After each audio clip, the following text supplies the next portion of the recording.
Hey, I'm Nancy. Welcome to Designer Savvy. Do you ever struggle with knowing how to decorate your room? You don't know what color to use, you don't know about lighting, accessories, what furniture to use, and you're stumped. Well, have I got great news for you. Join me today for my 10 tips on how to decorate any room in your home. And let me tell you, it'll knock your socks off. You'll want to stay tuned.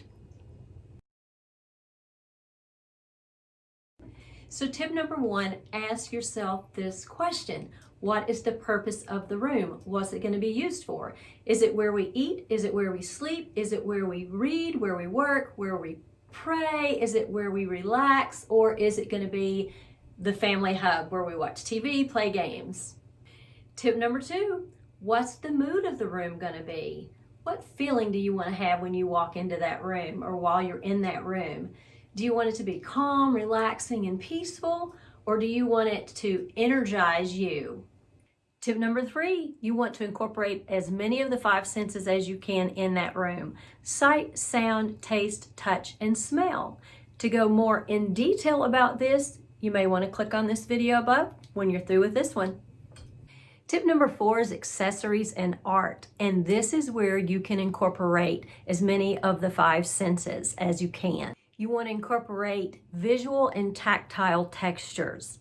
So a visual texture would be something that might look like it actually has physical texture to it, but it doesn't, such as in your window treatments. You also want to incorporate as many natural elements as you can in your florals, woods, twigs, jute, rope. Also smooth textures such as metals. Depending on what metal theme you use throughout your home, if you use the silvers and nickels or if you use the golds, you can also mix the different metals in a room. So you need to determine that, and you want smooth surfaces, you want shiny accessories, you want to incorporate mirrors to reflect light, just to name a few. Tip number five is flooring.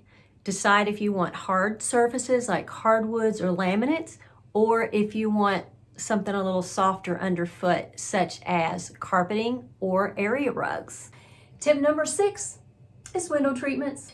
Some people love them, some people don't like them at all. Window treatments can soften a window. I'm talking about your curtains, drapes, valances, whatever you choose to use. Some people just want to use blinds, like we have the faux wood blinds right here.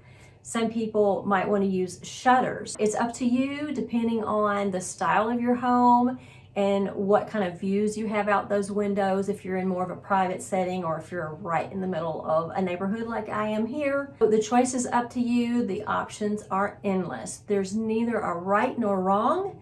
I personally like curtain window treatments. I think they just soften the room and just give it an extra special touch. But if you have awesome moldings around your windows, then you might not need window treatments because those moldings will be that special touch that your window needs. Tip number seven is lighting. And you want to incorporate lighting into your room, and there are three different types. There is general or ambient lighting, accent lighting, and task lighting. General or ambient lighting is lighting that's intended to light up the whole entire room. Example of that would be a chandelier or a floor lamp or a table lamp or overhead light fixture. Accent lighting focuses on a special point of interest, such as wall art. Task lighting, you guessed it, is meant for a specific task at hand, such as cooking, computer work, or reading. Tip number 8 is sound, and incorporate that into the room via music or simply by opening the window and listening to the sounds of nature.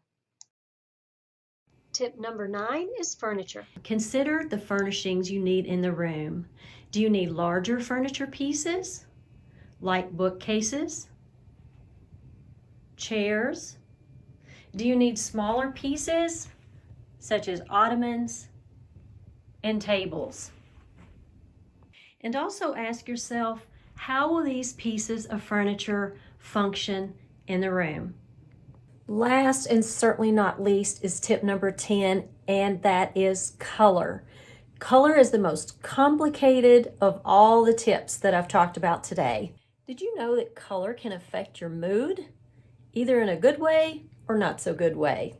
Did you know that red increases your blood pressure and your appetite? Pay attention next time you're out at restaurants and notice how many of those use red in their color palette. There are actually physiological changes that take place in our body and brain when we view different colors. The color yellow is thought to stimulate, the color orange is believed to increase energy, and the color blue is to soothe, calm, and relax. It's fun to think about color in that way and how different colors affect our moods. That's really important when incorporating color into your room. If you want a calm and relaxing room, then you're not going to want to have a lot of red and a lot of yellow. If you want to be energetic and productive, then you might want to have yellow in your room. Another thing, you must take into account your furnishings and fixtures in your room, such as your flooring and your cabinetry, because those will often dictate the limited availability of color choices that will work and look good in that room. You also have to consider all the furnishings going into that room, your window treatments, your upholstery, your art, and all that. A lot of times folks will use a piece of art or a rug as an inspiration piece for the color that they will use in that room, and that's certainly okay to do. Hope you've enjoyed these tips. Click on the video above or the playlist above if you want to dig a little deeper into each of these tips. I'll see you in the next one. Thanks for watching.